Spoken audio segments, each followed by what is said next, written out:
France के ट्रेले नामक वैज्ञानिक ने जब हवन पर रिसर्च की तो उन्हें पता चला कि हवन में प्रयोग होने वाली आम की लकड़ी जब जलती है तो फॉर्मिक एल्डिहाइड नामक गैस उत्पन्न होती है, जो कि खतरनाक बैक्टीरिया और जीवाणुओं को मारती है तथा वातावरण को शुद्ध करती है।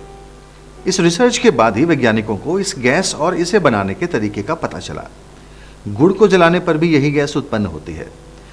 टॉटिक नामक वैज्ञानिक ने हवन पर की गई अपनी रिसर्च में ये पाया कि यदि आधे घंटे हवन में बैठा जाए अथवा हवन के धुएं से शरीर का संपर्क हो तो टाइफाइड जैसे खतरनाक रोग फैलाने वाले जीवाणु भी मर जाते हैं और शरीर शुद्ध हो जाता है। हवन की महत्ता देखते हुए राष्ट्रीय वनस्पति अनुसंधान संस्थान लखनऊ के वैज्ञानिकों ने भी इस पर एक रिसर्च की। क्या वाकई हवन से वातावरण शुद्ध होता है और जीवाणु नाश होता है अथवा नहीं?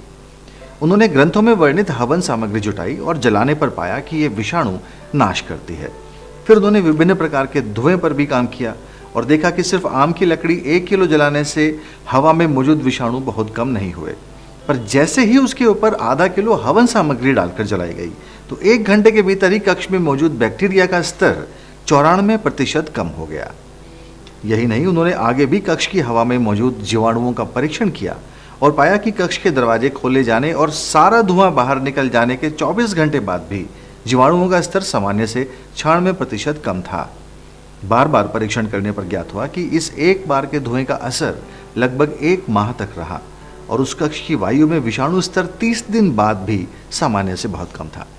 यह रिपोर्ट एथनोफार्माकोलॉजी के शोध पत्र रिसर्च जर्नल ऑफ एथनोफार्माकोलॉजी में भी दिसंबर 2007 में छप चुकी है। रिपोर्ट में लिखा गया है कि हवन के द्वारा न सिर्फ मनुष्य को नुकसान पहुंचाने वाले बैक्टीरिया का भी नाश होता है, बल्कि वनस्पतियों एवं फसलों को नुकसान पहुंचाने वाले बैक्टीरिया का भी नाश होता है, जिससे फसलों में रासायनिक खाद का प्रयोग कम हो सकता है।